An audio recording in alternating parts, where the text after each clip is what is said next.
Bismillahirrahmanirrahim. Excellency Mr. Wang Yi, Foreign Minister of the People's Republic of China, distinguished guests, Excellencies, ladies and gentlemen, very good morning. It is my distinct pleasure to represent Pakistan at this historic signing ceremony of the Convention on the Establishment of International Organization for Mediation in the vibrant city of Hong Kong, the special administrative region of the People's Republic of China. I wish to extend my heartfelt congratulations to the People's Republic of China and its leadership on hosting this groundbreaking event.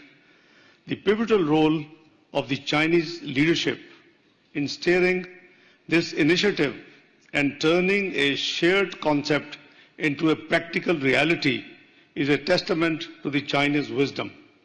Excellencies, today's signing ceremony not only marks beginning of a new era in the realm of international mediation and diplomacy, but also the birth of an important global institution to support principles of multilateralism and mediation.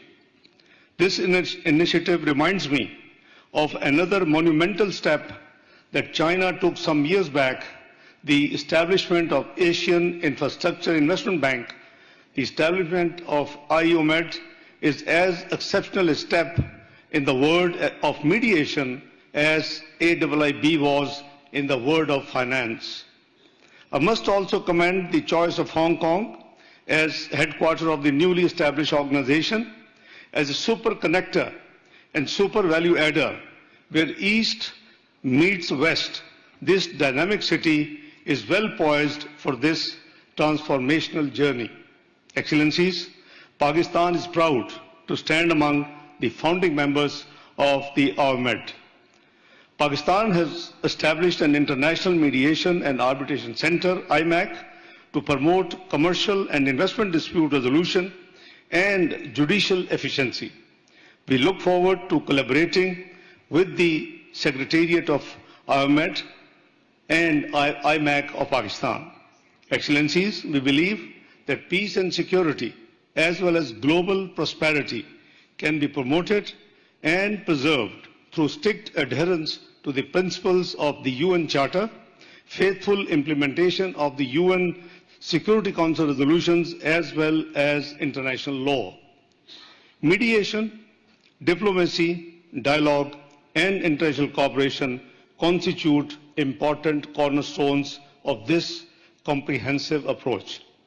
Our presence here today is a reaffirmation of our commitment to these ideals. Excellencies, as I speak, a dream to save the succeeding generations from the scourge of war has never been more distant. From occupied Jammu and Kashmir to the occupied Palestinian territories, these long-standing disputes and situations of foreign occupation continue to pose a threat to regional and international peace and security.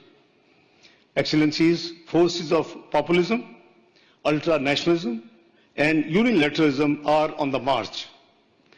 Conflict and divisive rhetoric dominate the headlines instead of dialogue and mediation. The purposes and the principles of the UN Charter as well as fundamental tenets of international law are being violated with impunity by some who are willing to sacrifice international peace at the altar of their narrow electoral gains and hegemonic regional ambitions. Excellencies, lastly, we have seen grave crisis due to blatant disregard for diplomacy, international law, and mediation. Our eastern neighbors' recent